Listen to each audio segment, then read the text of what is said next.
네, 미래가 유망한 직업을 소개해드리는 라이징 잡 시간이 돌아왔습니다. 오늘은 서희 씨 어떤 직업 소개해드릴까요? 네, 오늘은요, 이름만으로도 너무나 예쁜 직업, 바로 플로리스트에 대해서 소개해드리려고 하는데요. 그래서 이 자리에 모신 분이 계십니다. 바로 박민정 플로리스트 자리해 주셨습니다. 안녕하세요. 안녕하세요. 네, 안녕하세요. 플로리스트 박민정입니다. 네, 반갑습니다. 자, 사실 뭐 저를 비롯한 대부분의 남성분들이 플로리스트라고 그러면은 그냥 꽃을 만지는 사람, 뭐 예전 말로 이제 꽃꽂이 하는 사람 정도로만 생각을 할 수가 있겠는데 네. 구체적으로 그 분야도 다양해졌잖아요. 어떤 일을 하는지 소개를 부탁드릴게요. 그 플로리스트라는 명칭은 단어에서도 알 수 있듯이 그 플라워하고 아티스트의 합성어예요. 예. 그래서 꽃과 뭐 나무라든지 소재 등을 이용해서 그 공간을 아름답게 연출하는 디자이너라고 보시면 될 것 같아요. 네. 네. 정말 여자분들 중에서 꽃 싫어하시는 분들 단 한 분도 없을 것 같은데 그렇죠. 정말 많은 분들이 취미로 즐기고 계시기는 하지만 사실 직업으로 선택한다는 거는 또 쉽지 않은 일이거든요. 네. 그렇다면 어떤 계기로 이 플로리스트에 입문하게 되셨는지 소개를 좀 해주실까요? 저 같은 경우는 사실은 30대 초반에 취미로 이 일을 시작했다가 20대 아니셨어요?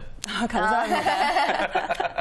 네. 예, 초반에 취미로 이 꽃꽂이를 배웠다가 이 천직이 되어버린 케이스인 것 같아요. 네. 예, 그렇군요. 7년 전에 로드샵 오픈해가지고 한 7년째 지금 플로리스트로 활동하고 있습니다. 네. 7년이면은 사실 굉장히 많은 작품을 만드셨을 텐데 가장 기억에 남는 작품이 있으세요?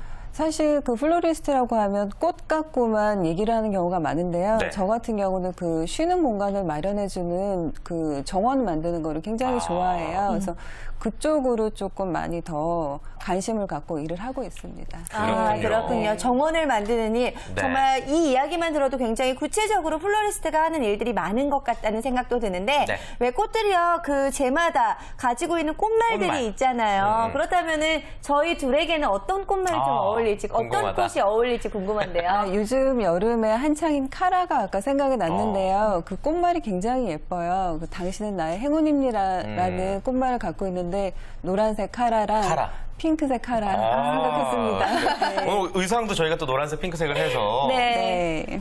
그래요. 네. 좋습니다. 네, 감사합니다. 너무 감사합니다. 예쁜 꽃인 것 같아요. 네. 그래요. 아무튼 뭐 그 꽃에 대해서는 뭐 박사님이라고 할 수 있을 정도로 뭐 다양한 지식을 가지고 계실 것 같은데 네. 그것보다 더 중요한 게 플로리스트가 되기 위해서 또 쉽지 않은 과정을 거치셨을 거 아니에요. 어떤 과정들을 그동안 거치셨는지 설명 좀 부탁드릴게요. 국내에서 한 2년 이상 공부를 하고요. 너무 꽃이 좋아가지고 그 독일로 가서 3년 동안 플로리스트에 대한 공부를 하고 예. 그 플로리스트 마이스터 자격증을 취득한 다음에 독일에서요? 네네 실무 경험을 쌓고 돌아와서 지금 일을 하고 있습니다. 예. 네. 사실 저도 플로리스트 분들 좀 몇 분 뵌 분들이 있는데 거의 다 유학을 좀 다녀오신 것 같더라고요. 이 플로리스트를 하기 위해서는 유학이나 자격증이 필수적인 요소가 되는 건지도 좀 궁금해요. 그 플로리스트가 되기 위해서 유학을 꼭 다녀와야 되는 거는 아니라고 생각을 네. 합니다. 근데 유학의 장점을 보면은 그 창의적인 생각이나 그 새로운 테크닉을 경험할 수 있다는 좋은 것이 있기는 한데 그 국내에서 경험이 없이 막연한 생각으로 유학을 가는 거는 바람직하지 못하다고 생각을 하고 있고요. 그 국내에서 그 자격증을 보면은 그 국가에서 하는 화해장식 기능사라든가 뭐 외국 해외 자격증도 있고요. 또 협회에서 발행하는 자격증이 있기는 하는데 그 제 생각에는 자격증 취득보다는 그 실무 경험을 중심으로 해서 그 실력을 갖추는 일이 더 중요하다고 생각을 합니다. 그렇죠. 네. 어떻게 보면 자격증이 필수라기보다는 좀 어떻게 선택적인 부분이지만 실무 경험이 더 중요하다는 말씀이시군요. 알겠습니다. 그런데 저는요, 남자 플로리스트를 본 적이 없거든요. 없으세요? 네, 남자들은 할 수 없는 직업인가요, 이게? 아니요, 국내에서 그 활동하고 있는 남성 플로리스트가 굉장히 많이 있어요. 그 해외도 마찬가지고요. 그리고 장점이라고 하면은 스케일이 크고 대범해서 또 다른 장점을 가지고 있어요. 네, 저도 사실 예전에 꽃꽂이를 잠깐 배웠었는데 네. 그때 남성 플로리스트 분에게 배웠었거든요. 혜진 씨도 있군요. 왠지 좀 잘 어울릴 것 같아요. 꽃 만지는 모습. 저는 화나서 막 다 꺾을 것 같기도 하고. 좀 그렇네요. 쉽지 않을 것 같아요. 예. 네, 그렇습니다. 이렇게 근데 만약에 실무 실무 경험도 가지고 있고 자격증도 가지고 있고 준비가 되어 있다고 하더라도 이게 시장이나 전망 자체가 좋지 않으면 또 어려운 게 바로 직업으로 갖는 것 같거든요. 그렇죠. 그렇다면 국내 플로리스트 시장은 어떤지에 대해서도 소개를 해주실까요? 지금 웨딩이라든지 파티 문화에 대해서 사람들의 관심이 굉장히 많이 커지고 있는 상황이에요. 그래서 그 역량만 갖추고 있다면은 충분히 일을 할 수 있는 기회는 많다고 보고 네. 있습니다. 예. 네. 그렇군요. 실력만 있다면 얼마든지 미래가 네. 또 창창한 직업이겠죠. 그렇다면요, 조금 예민한 질문일 수도 있겠는데, 민감한 질문일 수도 있겠는데, 플로리스트가 된다고 하면 평균 수입을 우리가 어느 정도 기대할 수 있는 걸까요? 그 디자인 분야랑 마찬가지로요. 그 초보 플로리스트들은 보통은 이제 80만 원에서 120만 원 정도를 월급? 생각하시면 월급으로 네. 생각하시면 되고요. 그 실무 중심의 교육을 통해서 경험을 쌓으면은 또 월급이 많이 달라지는 케이스이기도 해요. 네. 그러면은 뭐 잘 나가는, 소위 잘 나가는 네. 플로리스트 분들은 뭐 억대 연봉 이상을 좀 기대를 해봐도 될까요? 그렇게 받는 분들도 있고요. 네. 보통 플로리스트 경우에는 다른 사람 밑에서 월급을 받는 그런 직업보다는 창업을 하는 프리랜서로. 예. 계획을 갖고 있는 사람들이 많기 때문에 그 사람의 능력에 따라서 굉장히 편차가 크다고 봅니다. 네. 자, 아무래도 정말 창의적인 일을 하는 직업인 만큼 힘든 부분들도 많이 있을 것 같은데, 플로리스트로 일을 하시면서, 7년간 일을 하시면서 어떤 점이 가장 힘들고 어려웠는지 네. 한번 들어볼게요. 그 프로젝트가 크던 작던 간에 힘들지 않았던 순간은 없었던 것 같아요. 근데 그 일을 제대로 해내고 그 클라이언트들이 가치를 알아줬을 때 보람을 많이 느꼈습니다. 그렇군요. 뭐 칭찬도 많이 해주시고 너무 덕분에 행복해요 이런 이야기 들으실 그렇죠. 때 네. 그래요. 알겠습니다. 근데 이렇게 창의적인 작업을 계속 하다 보면 왜 그 창조의 고통이라는 말도 있잖아요.